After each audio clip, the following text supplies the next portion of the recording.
I'm Jagriti Bhatia from Mark II Consulting. Welcome to this webinar about high performance and talent management hosted by Mark II Consulting. And I would like to introduce the CEO, Mark Oliver. Mark has almost 30 years experience in the field of talent assessment and development and is the author of a book describing his innovative model to understand leadership talent called The 7 Motivations of Life. I would now like to hand over to Mark. Thank you, Jack, and welcome to everyone, and thank you for attending this webinar or joining us on it. So it's about 3 things your managers don't know are causing high performers to fail. In this webinar, we will explore 3 things your senior managers don't know, which in fact are causing high performers to perform badly in their current roles or new roles. Now, these things are costing your company money. The cost. Well, poor management of your high performers, your talent pool, reduces your ROI by at least 22%, according to research by Watson Wyatt. And lots of other research gives the same order of magnitude or even higher orders of magnitude of financial cost. So it's important. Now, I'm Mark Oliver. As we mentioned, our business is enhancing the performance of individuals and organizations through leading edge coaching and programs that transform leadership skills, self-awareness and capability. And there's a direct link there to talent management. Now, I'd like to encourage you to stay to the end of this webinar.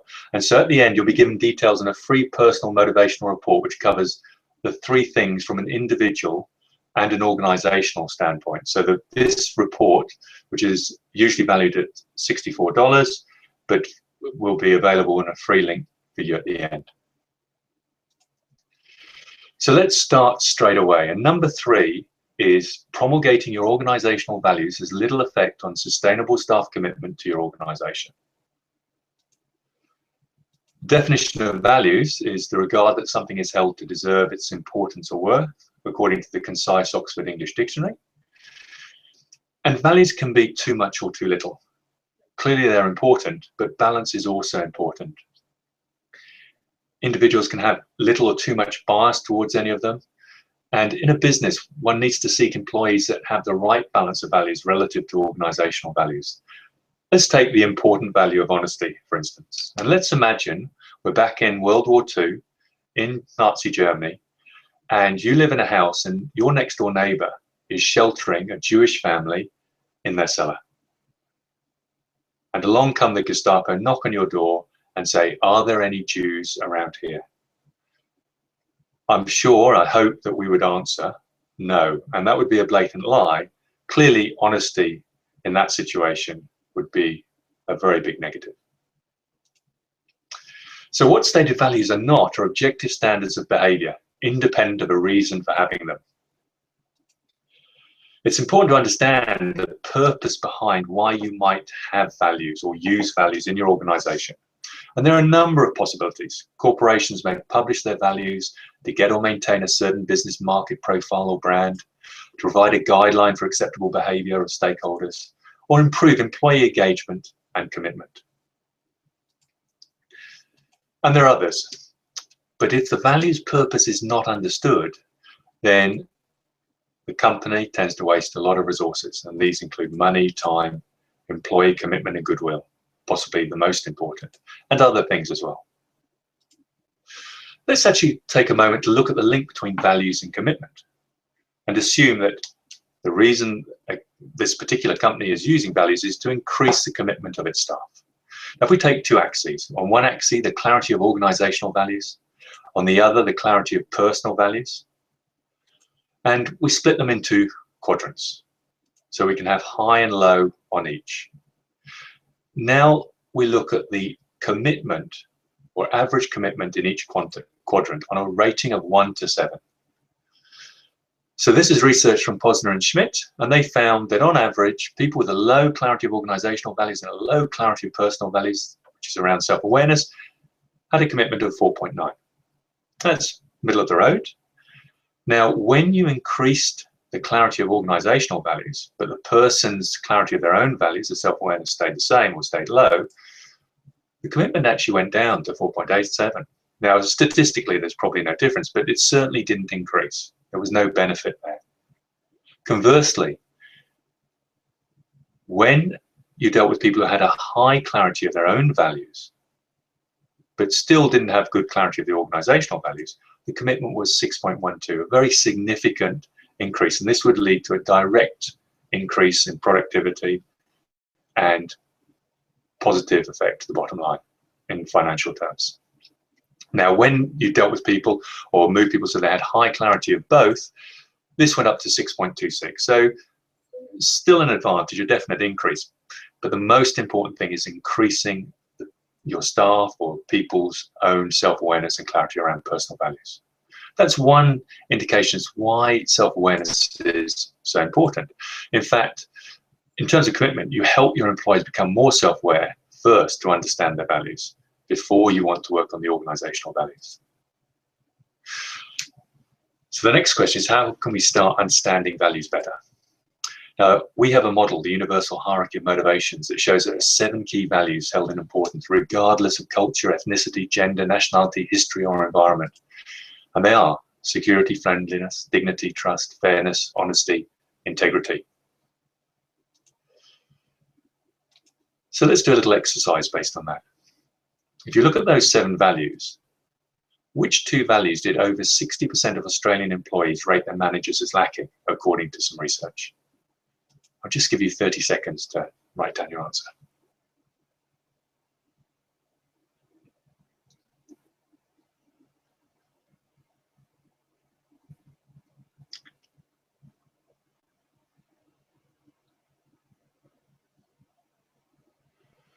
Well, the answer is, and it was 63% of Australian employees at least, said their managers were not trustworthy or honest.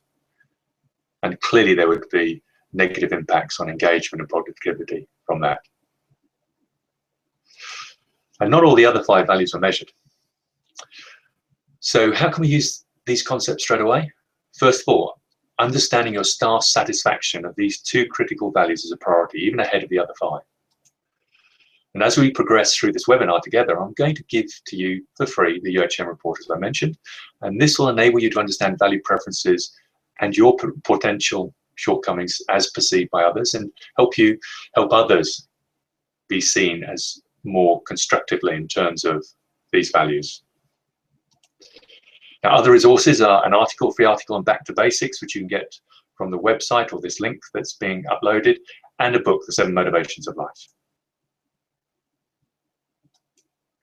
Now, number 2, intelligence is important, but a person's self-awareness is more important than their intelligence in life generally, and specifically for authentic leadership. And the clue has already been given in number 3. So the operational definition of intelligence, that's the ability to acquire and apply knowledge and skills. And the question is, why do smart people fail so often? Well, because smart is usually applied to IQ only. And there exists 3 other distinct intelligences: EQ, SQ, and tactical intelligence. And everyone is naturally high in a couple of these intelligences and naturally lower in a couple. And the good news is all 4 intelligences can be increased, but you have to work in the right way to increase them. That's something that this report will also help you understand. So what intelligence is not is only an intellectual capability. So let's imagine for a moment 2 people have applied for one role at your company and you must hire one of them, and yet you only know one thing about each. In terms of intelligence, one is low intelligence, one is high intelligence. Everything else is the same as far as you know. You know no other differences. The question is, who would you hire? Now, you might say, well, it depends on the type of job and particular circumstances and context, but generally, who would you pick? And most of us would go employ the high intelligence person and not employ the low one. But this is a furphy. Self-awareness is critical, and really we need to deal with a quadrant. And so we have self-awareness, high and low as well. Now, a person with high intelligence, high self-awareness, hopefully, is where our leaders fit in. How would we describe somebody with low self-awareness, low intelligence, high self-awareness? If you just think for a moment.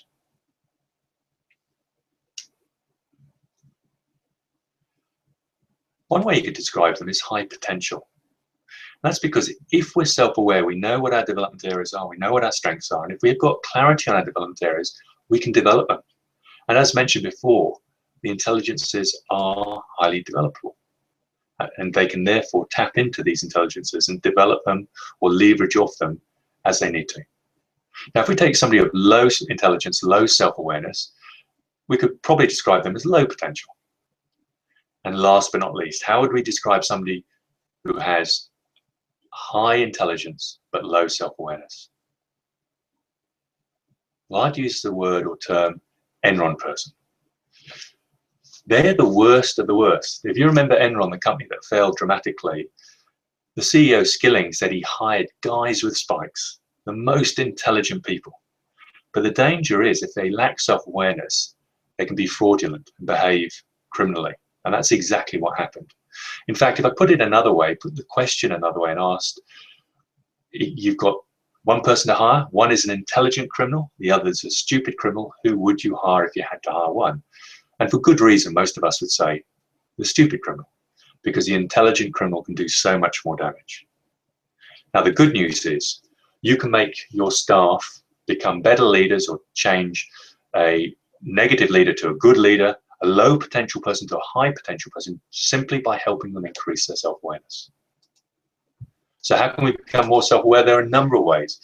One is by going out of our way to see things differently and getting insightful feedback. Doing what you're doing now is learning some more, seeing a different perspective can help with that process. And the reports, good feedback by UHM report or other forms of psychometric tool can also build and help with that process. Let's look at an exercise now, the trolley problem. Question 1 for you. A runaway railway trolley is about to run down 5 workers who are standing on the track. Now there's a fork ahead and a railway controller can throw a switch which will divert the train to another line on which there is only 1 worker. Should the controller throw the switch? Just let you think for 30 seconds. Just note your answer down.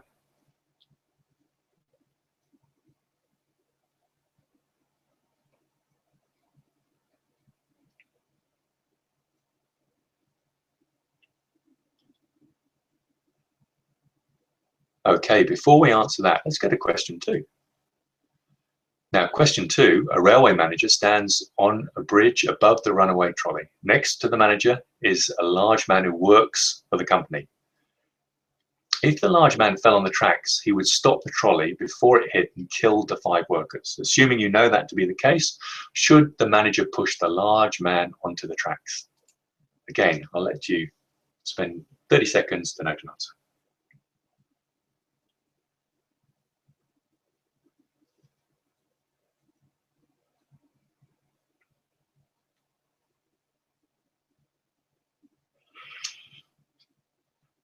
Now, looking at your answers, if your answers to question 1 and question 2 were different for the 2 parts, might be a yes and a no or a no and a yes, then your answers are intellectually inconsistent. And the question is, why were those your choices? Now, if they were yes and yes or no and no, there are other questions which can be explored which help with self-awareness. But it's common for us to answer yes and no. And the question would be, why would we make a logically inconsistent answer? And this sort of question can help with exploring your own self-awareness. Now, how to use this concept straight away? Well, by demonstrating higher degrees of your lower intelligences and boosting your EQ, IQ and SQ by doing the following. Honestly praising raises your EQ, or at least your manifested EQ, and therefore has an impact in your life positively. Actively using the UHM model raises your IQ, and again helps. And consciously brainstorming raises your SQ. And like anything, these are simple, but they're very powerful processes, and by practice you'll get better and better at using them. So how do you use this concept straight away? Well, the free UHM report that I'm giving you at the end of this webinar identifies which of your intelligences is more preferred and therefore likely to be higher. And other resources, there's an article, free article, Diving in Deep to Get the Right Stuff, which is also available on our website, and a program about personality called the Mark II Personality Training, which you can look at and get more details on the website. So finally, let's go to number one. And this is that only about 15% of your high performers are your high potentials. Now, the definition for performance, the action or process of carrying out or accomplishing an action, task, or function. And for potential is latent qualities or abilities that may be developed and lead to future success or usefulness. And here we have a cartoon. Wow, Sally has a real dark horse. And let's look at the Peter Principle. Many organizations promote an excellent technical performer into a supervisory or leadership position only to see them fail. This is often referred to as the Peter Principle. It is a two-edged sword. You lose a very good technical person and you get a poor leader. And it's really setting this person up for failure because we miss understanding a deeper reason behind performance versus potential. What performance is not is solely the short-term results. And research shows, as I mentioned at the beginning of this particular bit of information, that only 15% of high performers are your high potentials. Conversely, some of your current average performers are actually your high potentials, surprisingly enough. So the importance of spotting talent. Organizations are struggling to create leaders of tomorrow. This is something that's cropping up time and time again in the literature, in the human resource literature, the leadership literature, and organizational systems and structure literature. Now, research shows that only 33% of companies claim that their leadership growth has improved in the last 3 years, with a troubling 63% of executives believing their leaders lack the required abilities to achieve critical results. That's a study by CEB. And again, there are many other studies indicating the same problem. Now, part of the reason for this problem is because there are fundamentally two different parts to work. On one axis, you can see the technical ability, which is about ability to think, use a head, and deal with the practical needs. On the axis below, you'll see around relationship ability, it's around the personal needs, and this is through our ability to feel better, to use our heart. Now, one is about IQ, the other is about EQ. And we're most effective when we get them in balance. So let's look again at an exercise. This one, performance potential, looks at the different levels in an organization and really what makes performance or success or how we relate it to each level. Let's take the bottom two of the 4 main role levels and we'll apply 2 intelligences, the 2 that I've just mentioned, EQ and IQ. So the 4 levels, we've got technical, first line manager or supervisor, second line manager, an executive manager, and board. Now, there's technical ability and relationship ability, as we've just seen in the last slide. And for a technical person, most of the work is around their technical ability, surprisingly. As an operator, it's largely about IQ. And relationship ability, there is an important element in terms of relating to others and being able to communicate effectively. Now, that's more linked to the emotional intelligence of somebody. If we go to the next level, this changes somewhat with the relationship ability because leadership becomes a very important part. It's a way we actually maximize the productivity of 10 people, not just ourselves. It is much more significant. And then we've got the tactical manager part. So as a tactical manager, there is an IQ element as well, which is definite, but not as significant as a leadership component at that level. And let's take for a moment 2 people. Call them Dale and Kim. And the question, does Dale or Kim have the higher potential? Now, Dale is currently a high performer and he has a high IQ and a low EQ. Whereas Kim is currently an average performer, she has an average IQ. So it's not surprisingly she's performing averagely because it's the IQ part that is by far the most significant of that role, and a low EQ. Now, assume all other things are equal. The question is, who has a higher potential? I'll just let you think for 15 seconds.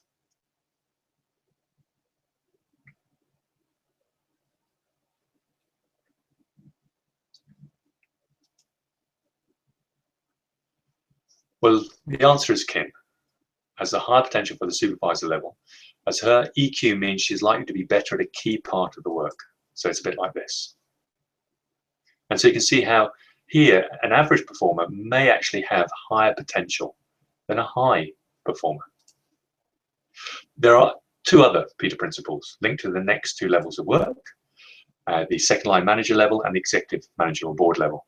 And different Peter Principles occur because of a mismatch of the other fundamental intelligences. Unfortunately, we don't have time to go into that now. And how can we use this concept straight away? Well, you can assess and select on EQ, IQ, SQ, and physical intelligence and capability. You'll be shown at the end of this webinar a report that helps you do this, plus how to get a free article called Finding the Star Performers.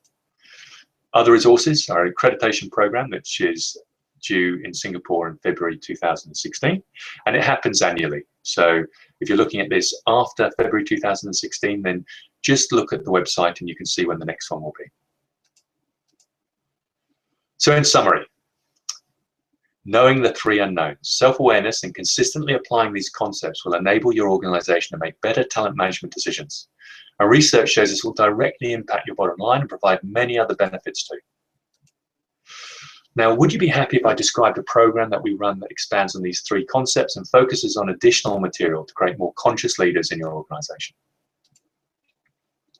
It's a public transformational leadership program. Deliverables include, it provides you with a deep and pragmatic understanding of leadership and how it differs from management, expands self-awareness so that you can have a greater other awareness to realize your full leadership potential linked to EQ, leads to increased team engagement and productivity, improves the ability to handle difficult conversations.